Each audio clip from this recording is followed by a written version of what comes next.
Hello students. बेटा आज हम कर रहे हैं वर्कशीट 39 क्लास 10 डेटेड 2 अक्टूबर।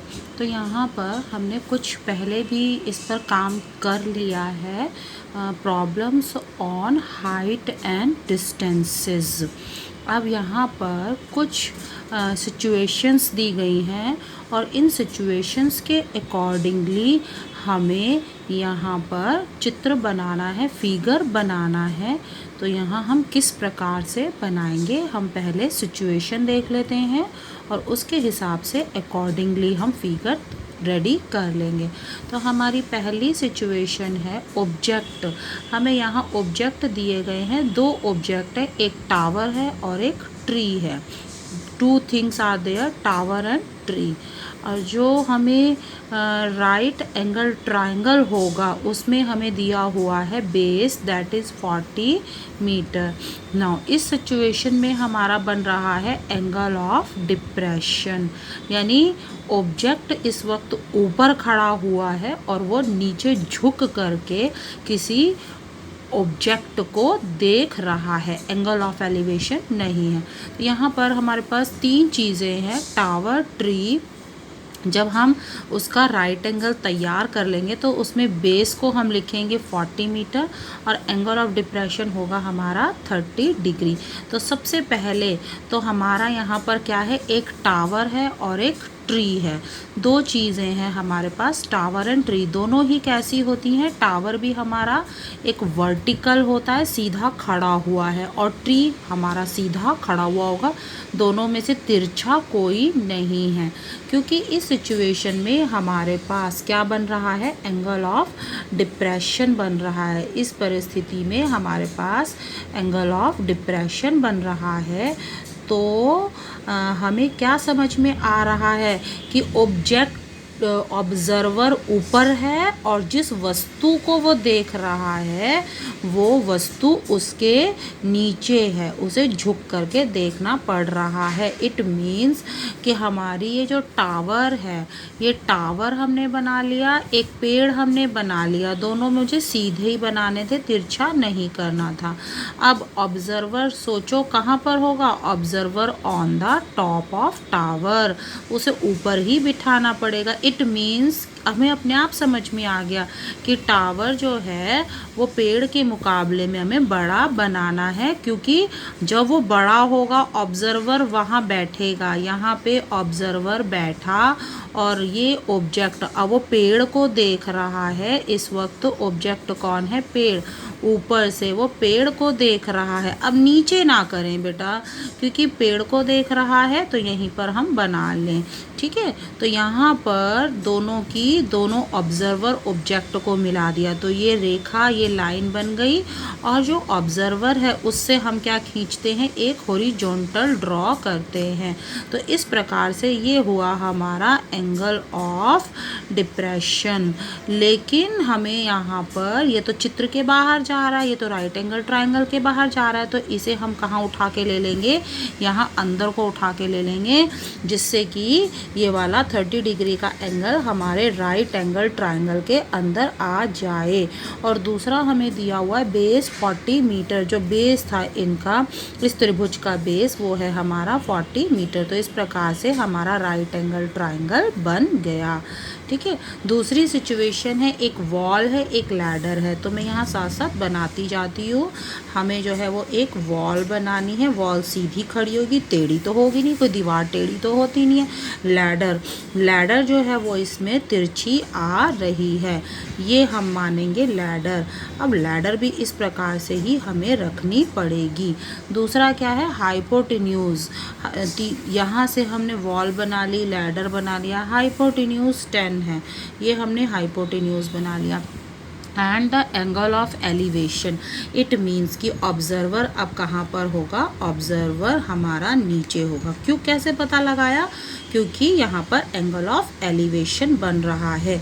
यहाँ नीचे खड़े हैं सीढ़ी पर, यहाँ पर हैं, और यहाँ से ऊपर के जो है वो छत को देख रहे हैं।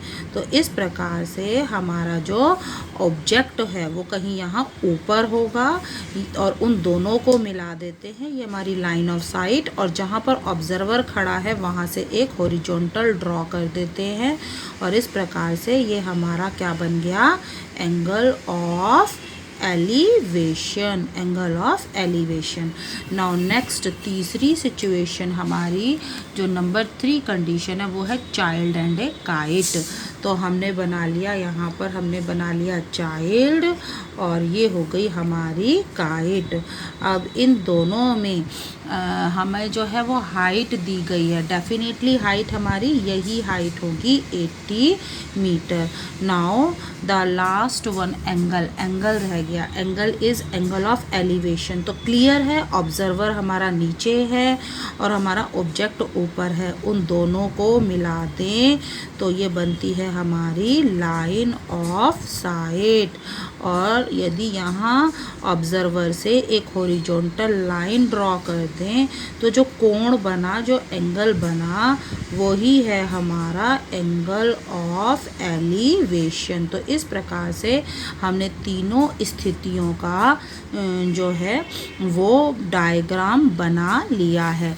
अब नेक्स्ट हम देख लेते हैं, यहाँ पर हमारे पास कुछ सवाल हैं जो हमें आगे इसी प्रकार से सॉल्व करने। यहाँ पर तो हमने आगे सॉल्व, ये जो लेबल हमने अभी बनाए थे ये तो केवल डायग्राम तक था, अब आगे हमें कैलकुलेशन भी करनी पड़ेगी।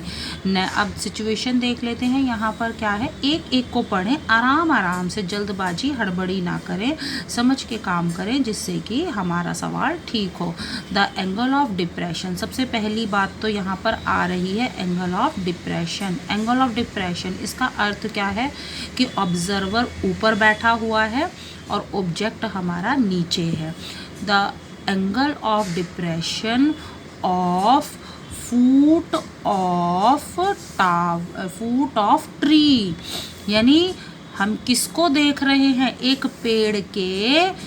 पेड़ के तले को देख रहे हैं, एक पेड़ के फूट को देख रहे हैं। कहाँ पर से चढ़ कर देख रहे हैं, टॉप ऑफ टावर से देख रहे हैं, यानी हमें एक टावर बनाना पड़ेगा।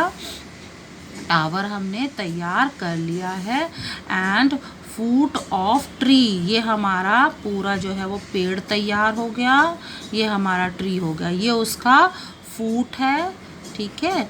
और चढ़ करके कहाँ गए हैं, देखो कहाँ पर है, ऑब्जर्वर कहाँ बिठा रखा है हमने, टॉप ऑफ टावर पे बिठा रखा है, ये है हमारा टॉप ऑफ टावर, यहाँ पे बिठा रखा ऑब्जर्वर। अब वो देख रहा है तो किसे देख रहा है, देखो दो सिचुएशन है, क्या वो ट्री के टॉप को देख रहा है, क्या वो ट्री के फूट को देख रहा है, ये तुम्हें डिसाइड करना है। यहाँ से हमें पता चल रहा है कि वो किसे देख रहा है, फूट ऑफ ट्री को देख रहा है। तो क्या हम इन दोनों को मिलाएं या हमें नीचे से मिलाना है, टॉप से चढ़ करके, और किसको देखा जा रहा है, फूट को, ना कि टॉप से टॉप को नहीं देखा जा रहा है, तो ध्यान में रखें। तो यहाँ पे है ऑब्जर्वर, हमने इन दोनों को तो मिला दिया, लेकिन एक रेखा जो और हमें खींचनी है वो यहाँ पर आएगी और ये बनेगा हमारा कौन सा angle, angle of depression, angle of depression. लेकिन यहाँ तो हमारा राइट एंगल ट्रायंगल नहीं है, टावर तो इधर की साइड है, तो हमें ये Z, देखो ऑल्टरनेट एंगल, लेकिन हम इसे शो यहाँ पर करेंगे और फिर वापस कहाँ पे उठा के ले आएंगे, यहाँ पर, ठीक है। और एक चीज़ इसमें ना मिस की हुई थी, we are not given the height of tower, वो हमें देनी ही चाहिए थी, तो मैंने यहाँ 30 मीटर मान ली है। तो यहाँ पर हमारे पास क्या आ गया, एक हमारे पास परपेंडिकुलर दिया हुआ है और हमें फाइंड आउट क्या करना है, the distance of foot of tree from base of tower, tower के बेस से और इसके फूट की ये जो दूरी है, यानी ये बेस हमें ज्ञात करना है।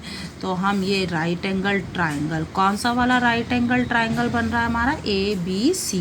तो यहाँ पर क्या होगा, एक परपेंडिकुलर दिया हुआ है, बेस हमें निकालना है। तो मैंने 10 वाला जो रेशो था, ट्रिग्नोमेट्रिक रेशो, वो सेलेक्ट कर लिया। तो इस प्रकार से 1030 is equal to perpendicular upon base, इस वैल्यू आ गई 1/√3।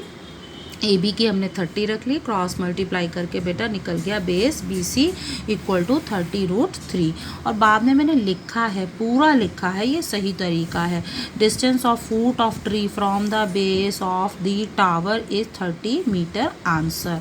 नाउ नेक्स्ट क्वेश्चन है हमारा, ये बुक का क्वेश्चन भी है, एग्जाम्पल भी है। यहाँ इसमें एग्जाम्पल और बुक में हमारा ये क्वेश्चन है। 2 पोल्स ऑफ इक्वल हाइट, देखो एक एक पे हम फोकस करते रहें। कितने पोल बनाने हैं हमें? 2 बनाने हैं, और दोनों की हाइट कैसी है? बराबर बराबर, यानी दोनों खंबे जो हैं वो दोनों बराबर नाप के हैं। They are standing opposite, they are standing opposite each other, एक दूसरे के आमने सामने हैं। एक on either side of road, यानी सबसे पहले नीचे क्या बनाने की ज़रूरत है? एक रोड बनाने की ज़रूरत है। ये हमारी रोड हो गई, ठीक है, ये हमने रोड बना दी, रोड तैयार हो गई। तो रोड के दोनों साइड पे खंबे हैं, दोनों साइड पे हमने पोल्स बना लिए। ये दोनों पोल्स की ऊंचाई बराबर है, दोनों ही खंभों की ऊंचाई बराबर है। एक इस तरफ है सड़क के किनारे, एक दूसरे किनारे पर। सड़क के दोनों किनारों पर खंभे हैं जिनकी ऊंचाई बराबर है। तो हमने बना लिया 2 poles of equal height, they are standing on other side, which is, ये क्या लिखा है यहाँ पर? रोड, रोड हमने यहीं तक छोड़ दिया था, आगे पढ़ते हैं। Road which is 80 metre wide, ये जो सड़क है, इस सड़क की चौड़ाई, कुल चौड़ाई जो है वो 80 मीटर है। अब आगे क्या सिचुएशन है? द एंगल ऑफ एलिवेशन, अब यानी कहाँ इस वक्त, क्या हमें खंबे पर चढ़ना है ऊपर? नहीं, हमें यहाँ नीचे रोड पर ही देखना पड़ेगा, क्योंकि एंगल ऑफ एलिवेशन है। Angle of elevation of top of poles from a point between the road, एक पॉइंट कहीं हमने ले लेना है, रोड पर एक बिंदु है और वहाँ से क्या किया जाता है? इसी बिंदु से हमें एक बारी क्या करना है? इस वाले टावर के टॉप को देखना है, सॉरी पोल के, और एक बारी जो है इस वाले पोल के टॉप को देखना है। तो यहाँ पर कोई पर्सन है, यहाँ से खड़े होकर के वो दोनों टॉप को देख रहे हैं। तो ये हमारा एंगल ऑफ एलिवेशन रेडी हो गए। अब मैं एक को लिख रही हूँ 60 डिग्री और एक हमारा था 30 डिग्री, 2 थे तैयार, ठीक है। और लास्ट ईयर मुझे याद आता है एक बच्चे ने ऐसा बना लिया था कि मैडम ये रहा फिगर, बहुत मतलब बड़ी जल्दी से उठ कर के आई, मैडम ये रहा फिगर। तो मैंने कहा क्या क्या है बेटा बताओ मुझे। तो उसने कहा मैडम देखो ये तो हमारी रोड हो गई और ये दोनों हमारे पोल हो गए, और ये जो है वो मिडल में कोई बंदा खड़ा और वो देखा। तो ये क्या करते हो बेटा, ऐसे काम मत किया करो, अंदाजे वाले काम मत किया करो। पोल्स, अब मैंने उसे पूछा क्या ये पोल्स ठीक बनाए हैं? पोल कैसे होते हैं? वर्टिकल होते हैं। तो गलती समझ में आ गई होगी, अब आप मत कर देना कभी ऐसा काम।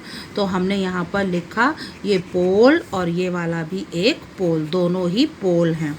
ये पोल की लंबाई, ये पोल की लंबाई बराबर है। हम इनके जो कॉर्नर्स हैं उनको नाम देते चल रहे हैं, ए बी, और ये हो गया हमारा सी, ये हो गया हमारा डी, और ये हो गया हमारा ओ, ठीक है। ओ पॉइंट हमने बीच में कहीं पर ले लिया।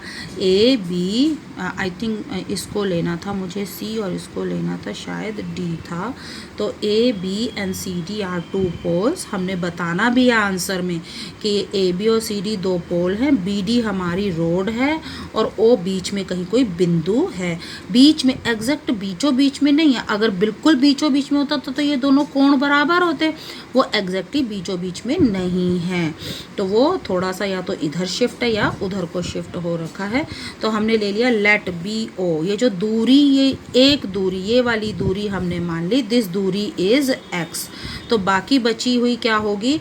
बच्चे झटपट कह देते हैं मैडम 80 + x या x - 80, सब गलत है। हमारी सही दूरी क्या है? 80 - x। क्यों? क्योंकि कुल दूरी थी x, उसमें से ये वाली हो गई x, तो बाकी बची होगी x। 80 - x not x minus 80, मैंने गलती नंबर 2 बता दी, x माइनस 80 मत करना। अब दो त्रिभुज बन रहे हैं, तुम देख रहे हो ना, दो त्रिभुज, कौन कौन से त्रिभुज हैं हमारे, ABO, और दूसरा त्रिभुज कौन सा है, CDO, और पता ही चल रहा है हमें रेशो कौन सी, 10, जो किसकी है, परपेंडिकुलर और बेस वाली है। तो 10 60 इज इक्वल टू AB अपॉन OB या BO वैल्यू रख दी हैं हमने। इसी प्रकार इन ट्राइंगल CDO में हो जाएगा हमारा 10 30 perpendicular CD upon OD base values हमने रख दी। दोनों को आगे जब हम क्रॉस मल्टीप्लाई कर रहे हैं, क्रॉस मल्टीप्लाई किया हमने, √3x इक्वल टू AB, और वहाँ से आ गया √3CD equal to 80 minus x। यहाँ से हमने AB की वैल्यू तो हमारी निकली ही हुई है, AB में तो इसमें कुछ करना नहीं है। यहाँ से हमने CD की वैल्यू जो है वो क्या किया, CD को अपॉन में रख लिया, CD की वैल्यू जो है वो नीचे √3 को नीचे ले गया। अब हमें क्या पता है, AB इक्वल टू CD, दोनों लंबाइयाँ परस्पर बराबर है, हमने भी इन दोनों को बराबर रख लिया, क्रॉस मल्टीप्लाई किया तो 3x equal to 80 minus x, और ये x उसके साथ चला जाएगा तो हो गए हमारे 4x इक्वल टू 80, और x इक्वल टू निकल गया 20 मीटर। जो वो बिंदु था वो कितनी दूर था, वो 20 मीटर की दूरी पर था, लेकिन हमने और साथ साथ क्या निकालने थे यहाँ पर, हाइट ऑफ पोल। तो हमारी हाइट ऑफ पोल कितनी आ जाएगी, हाइट ऑफ पोल यानी कि AB। अब देखो यहाँ में तो AB निकालना था, और AB की वैल्यू क्या है, √3x, यानी पहले x निकालना और फिर उसे इसमें पुट भी करना है। तो थोड़ा एक काम और हो गया, खाली यहीं तक हमारा काम समाप्त नहीं हुआ था, हमें आगे भी √3 मल्टीप्लाई 20 किया। 20 क्यों किया, x की वैल्यू है, तो 20 √3m मीटर, ये हो गया हमारा height of both the pole. और मैंने ये लास्ट में लिख दिया, the point is at a distance of 20 metre and 60 metre. वो जो बिंदु है, ये वाला जो हमारा बिंदु था, ये बिंदु इससे कितनी दूरी पर था, 20 मीटर, तो बाकी कितनी बची हमारी, 60 मीटर। और पोल कितने मीटर क्या निकले थे, पोल हमारे 20 √3, चाहे तो √3 की बेटा वैल्यू भी रख सकते हो। नेक्स्ट है हमारा स्टैचू x मीटर टॉल। एक स्टैचू है जो कि कहाँ पर लगा हुआ है, एक पैडस्टल के ऊपर, एक पैडस्टल है, पैडस्टल के ऊपर स्टैचू है। पैडस्टल की ऊंचाई है 100 मीटर, और ये जो स्टैचू की है जो उसके ऊपर है, उसके ऊपर है, ये पूरा x नहीं है, ये सिर्फ जो स्टैचू है यहाँ, ये वाला हमारा क्या हुआ, पैडस्टल, जो नीचे है ये पैडस्टल है। इस पैडस्टल के ऊपर क्या रखा हुआ है, उस पैडस्टल के ऊपर स्टैचू है जिसकी ऊंचाई है x। अब इन दोनों के from a point on a ground, यानी हमें ग्राउंड बनाना पड़ेगा। ये पैडस्टल किस पे बना हुआ है, ग्राउंड पर, ज़मीन पर बना हुआ है, और उस पैडस्टल के ऊपर रखा हुआ है एक स्टैचू। और अब ये ज़मीन पर किसी एक बिंदु पर खड़े होकर करके हमें क्या करना है, एंगल ऑफ एलिवेशन, यानी हमें ऊपर देखना है। किन को देखना है, ऊपर, दोनों के ही, the angle of elevation of statue का देखें तो स्टैचू वाला जो है, ये स्टैचू वाला ये होगा, ये ऊपर, ये एंगल है 60 डिग्री, वैसे भी बड़ा एंगल 60 का, और ये जो छोटा एंगल बन रहा था किसका, पैडस्टल वाले का, वो है हमारा 45 डिग्री।